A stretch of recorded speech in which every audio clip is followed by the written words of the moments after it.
Hi viewers, welcome to metro style. வீடியோக்குள்ளே போகிறதுக்கு முன்னாடி மெட்ரா ஸ்டைலை சப்ஸ்கிரைப் பண்ணாதவங்க சப்ஸ்கிரைப் பண்ணிவிட்டு கொஞ்சம் சப்போர்ட் பண்ணுங்கள். வாங்க வீடியோக்குள்ளே போகலாம். மருந்து சொல்கிறாங்க, சூரியகலா நீ போ, யார்கிட்டையும் எதையும் கேட்காம நீ பாட்டுக்கு கேபின் ஓப்பன் பண்ணி போய் பாரு அப்படின்னு சொல்கிறாங்க. அப்படின்னு சொல்லும்போது கேபினை ஓப்பன் பண்ணி பார்க்குறாங்க சூரியகலா. அப்போன்னு பார்த்து கார்த்தி மாசா உட்காந்துருக்காரு.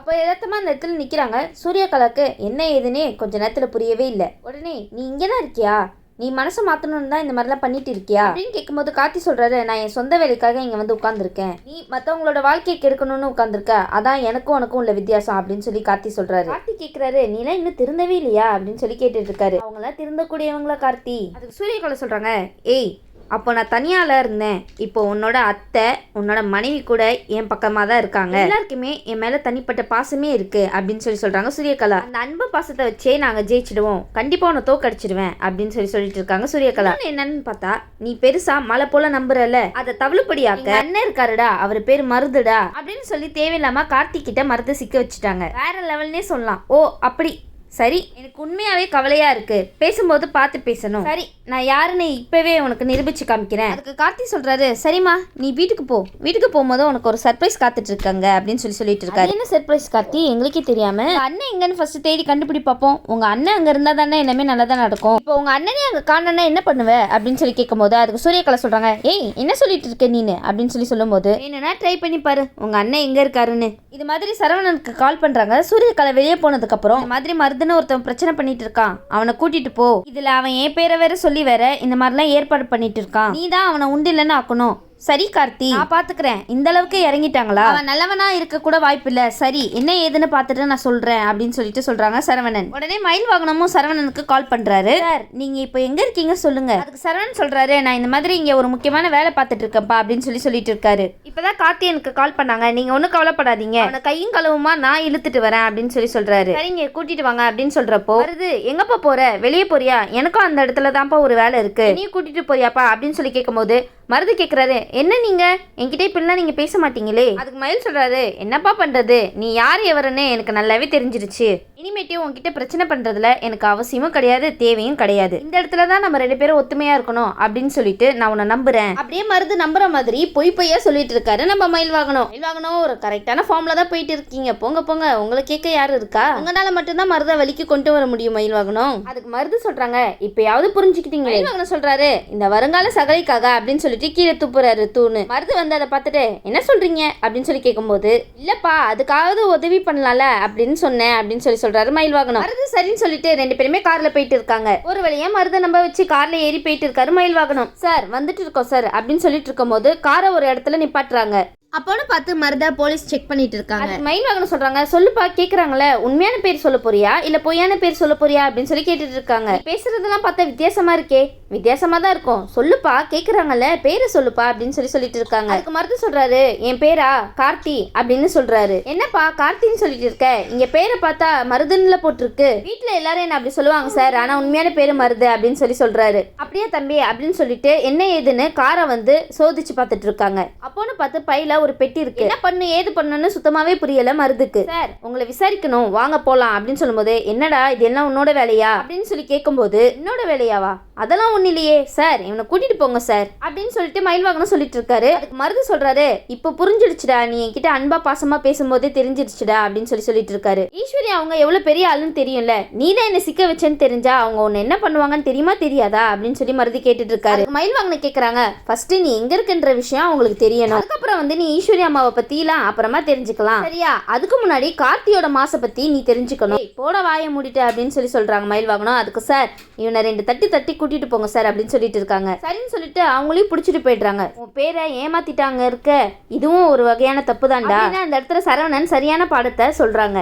சார் பொண்ணோட அம்மாக்கே சம்மதம், பொண்ணு அம்மாக்கே சம்மதம்னா அவங்க ஏதோ தெரியாம ஒன்னெல்லாம் ஒரு ஆளுன்னு நம்பி இந்த மாதிரிலாம் இறங்குறாங்கன்னா நீ என்னடா பண்ணிருக்கணும், மரியாதையா போ. தேவதிக்கா ஆல்ரெடி கணவன் இருக்கான்னு எங்க எல்லாருக்குமே தெரியும், எல்லாமே தெரிஞ்சுதான் நாங்க பேசிட்டு இருக்கோம், மரியாதையா பெஞ்சில உட்கார அப்படின்னு சொல்லிட்டு பெஞ்சில உட்கார வைக்கிறாங்க. அப்போன்னு பார்த்து சூரியகலா மருதுக்கு திரும்பி கால் பண்ணிட்டே இருக்காங்க. ஆனா அந்த இடத்துல போனை யார் வச்சிருக்கான்னு தெரியுமா, மயில் வாகனம் தான் போனை வச்சிருக்காங்க. ஓ சூரியகலா நீ தானம்மா, உன் அண்ணன் எங்க இருக்கான் என்ன பண்றான்னு தெரிஞ்சுக்கிறதுக்காக மறுபடியும் கால் பண்ணிட்டே இருக்கியா, இனி உன்னால எதுவுமே பண்ண முடியாது, எல்லாம் முடிஞ்சிருச்சு அப்படின்னு சொல்லிட்டு இருக்காரு மயில் வாகனம். கார்த்தி வந்து மயில் வாகனத்துக்கிட்ட வந்து பேசிட்டு இருக்காங்க. கரெக்டா சிக்க வச்சுட்டீங்க போலயே, ஆமாப்பா ரொம்ப நம்ம வழியில வந்து விளையாண்டுட்டு இருக்கான் அப்படின்றப்போ சும்மா விட்டுருவோமா நம்ம, அதனாலதான் உன் கூட கூட நான் கொஞ்ச நாளாக டைம் ஸ்பெண்ட் பண்ணியிருக்கேன்ல, அதனால தான் உன்ன மாதிரியே ஒரு பர்ஃபார்மன்ஸும் பண்ணியாச்சு.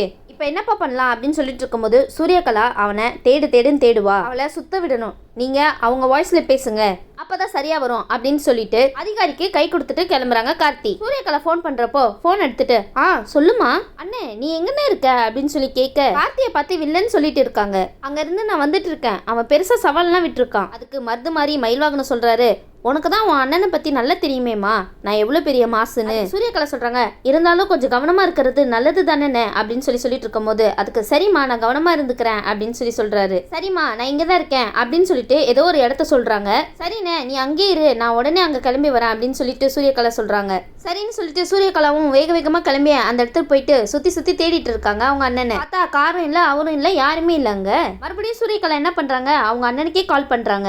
அண்ணே எங்கன்னு இருக்க, நான் தான் உன்னை அங்கேயே இருன்னு சொன்னல, இங்க வந்து பார்த்தா யாரையுமே காணா, நீ எங்க தான் போன அப்படின்னு சொல்லி கேட்கும்போது, இல்லம்மா ரேவதி என்னை கூப்பிட்டு இருந்தா, அதனால தான்மா நான் அங்க இருந்து கிளம்பி இங்க வந்துட்டேன் அப்படின்னு சொல்றாங்க. மறுபடியும் மருது இருக்கிற இடத்துல சரி நீ அங்கே இரு நான் அங்க வரேன் அப்படின்னு சொல்லிட்டு இருக்கும்போது அங்கேயும் போய் பாக்குறாங்க. ஆனா மருது அங்கேயும் இல்ல. சூரியகலா சொல்றாங்க, என்னடா அண்ணன் இங்க இருக்க அங்க இருக்க அப்படின்னு சொல்லும்போது நம்ம போய் பார்க்கும்போது அங்க எங்கேயுமே இல்லையே, இன்னொரு இடத்துலயும் இல்லையே.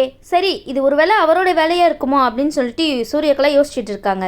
என்ன நினைச்சிட்டு இருக்காங்க அப்படின்னு சொல்லிட்டு இருக்கும்போது மறுபடியும் மருது கால் பண்ணி, நான் வீட்டுல இருக்கேம்மா, அவ வீட்டுக்கு வரணும்னு சொன்னா அதனால நான் வீட்டுக்கு வந்துட்டேமா அப்படின்னு மருது சொல்ல, அதுக்கு வந்து சூரியகலா வந்து ரொம்பவே கோவப்பட்டு, அண்ணன் என்ன நினைச்சிட்டு இருக்கேன் நீனு, விளையாடுறியா, இங்க இருக்கேன்னு அப்புறம் அங்க இருக்கேன்னு நானும் ஒரு இடமா வந்து உன்னை தேடி பாக்குறேன், இப்ப என்னன்னா வீட்டுல இருக்கேன்னு சொல்ற, இதெல்லாம் உனக்கு விளையாட்டா தெரியுதா, இதை பார்த்தா என் அண்ணனோட வாய்ஸ் மாதிரி தெரியலையே, ஏன் சூரியகலா இவ்வளவு நேரமா பேசுனீங்க அது கூடயுமா கண்டுபிடிக்கல. அதுக்கு மருது கேக்குறாங்க, நீ ஏன் என்ன வந்து சந்தேகப்படுறியா அப்படின்னு சூரியகலாவை பார்த்து கேக்குறாங்க. மருது இல்ல மயில்வாகனம் இங்கேயும் அங்கேயும் சூரியகலாவை சுத்த விட்டுட்டே இருக்காருன்னே சொல்லலாம். பார்க்கவே ரொம்ப அருமையா இருக்கு சூரியகலா. அப்போன்னு பார்த்து வீட்டுக்கு வராங்க. வீட்டுக்கு வந்து பார்த்தா எந்த இடத்துலயுமே இல்ல. நடந்த எல்லா விஷயத்தையுமே வந்து ராஜராஜன் கிட்ட சொல்லி மயில்வாகனம் ரொம்பவே சந்தோஷப்பட்டுக்கிறாரு. பாருங்க மாமா இங்க வந்து சுத்தி தேடிட்டு இருக்கா அவங்க அண்ணனை. ராஜராஜன் கேக்குறாங்க, என்ன மாப்பிள்ள சொல்றீங்க, அவன் இப்ப எங்கதான் இருக்கான் அப்படின்னு சொல்லி கேட்கும்போது, அது ஏன் மாமா கேக்குறீங்க, அவன் இப்ப உள்ள உட்காந்து கம்மி எண்ணிட்டு இருப்பான், இது எல்லாமே நம்ம சகலையோட வேலை தான். சூப்பர், நம்மளெல்லாம் வம்பிழுத்தா சரிப்பட்டு வருமா, நமக்கு தான் எந்த கணக்கை எப்படி பார்க்கணும்னு தெரியாது. ஆனா ஈஸ்வரியை சமாளிக்கிற அவருக்கு இந்த மருதெல்லாம் ஒரு ஆளா,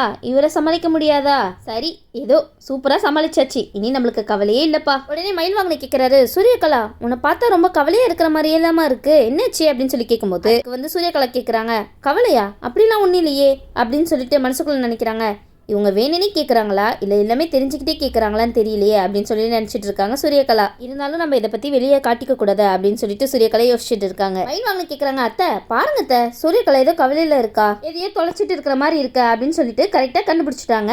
அதுக்கு கேட்குறாங்க, ஆமா உன்னை பார்க்க எதையோ தொலைச்ச மாதிரி தானே இருக்கு அப்படின்னு அந்த இடத்துல ஈஸ்வரியும் கேட்குறாங்க. அதுக்கு சூரியகலா சொல்கிறாங்க, அதெல்லாம் ஒன்றும் இல்லை, அச்சோ இப்போ நாங்கள் போய் சவால் விட்டது இதெல்லாம் ஈஸ்வரி அம்மாவுக்கு தெரிஞ்சது அவ்வளோதான், அவங்க கிட்ட சொன்னாலும் எதுவும் சரிப்பட்டு வராது, இதெல்லாம் அவங்களுக்கு தெரிஞ்சா சத்தம் தான் போடுவாங்க, இதெல்லாம் எனக்கு தேவையா, என்னடா நடக்குதுங்க அப்படின்னு சொல்லிட்டு இருக்கும்போது, மாப்பிள்ள இப்போதைக்கு நம்ம அடுத்த திட்டம் என்ன, சூரியகலா இப்படியே தேடிட்டு இருந்தா ஈஸ்வரி இங்கே என்ன ஏற்பாடு பண்ணாலும் கடைசியில் மாப்பிள்ளையே இல்லாமல் இருந்துச்சுன்னா என்ன நடக்கும், ஒன்றுமே பிரயோஜனம் இல்லாமல் ஆயிடும்ல, அதனாலதான் மாப்பிள்ள இந்த திட்டத்தை நிறைவேற்றிருக்காரு, அதுதான் நம்ம சகல அப்படின்னு சொல்லிட்டு மயில்வாகனம் ரொம்பவே சந்தோஷப்பட்டுட்டு இருக்காருன்னு சொல்லலாம். இதை கேட்ட உடனே சூப்பர், ஈஸ்வரிக்கு இந்த மாதிரி முடிவு எடுத்ததான் கொஞ்சமாவது புத்தி வரும், இருந்தாலும் என்னோட மாப்பிள்ள வேற லெவல், எனக்கு இனி கவலையே கிடையாது, இனி என் பொண்ணோட வாழ்க்கையெல்லாம் அவர் பார்த்துப்பாரு அப்படின்னு சொல்லிட்டு ரொம்ப சந்தோஷமாவே ராஜராஜன் பேசிட்டு இருக்காரு. சரி வெயிட் பண்ணி பார்க்கலாம் அடுத்து என்ன நடக்குதுன்னு. இந்த வீடியோ உங்களுக்கு பிடிச்சிருந்துச்சுன்னா லைக் பண்ணுங்க, ஷேர் பண்ணுங்க, மறக்காம சப்ஸ்கிரைப் பண்ணிட்டு கமெண்ட் பண்ணுங்க. தேங்க்யூ.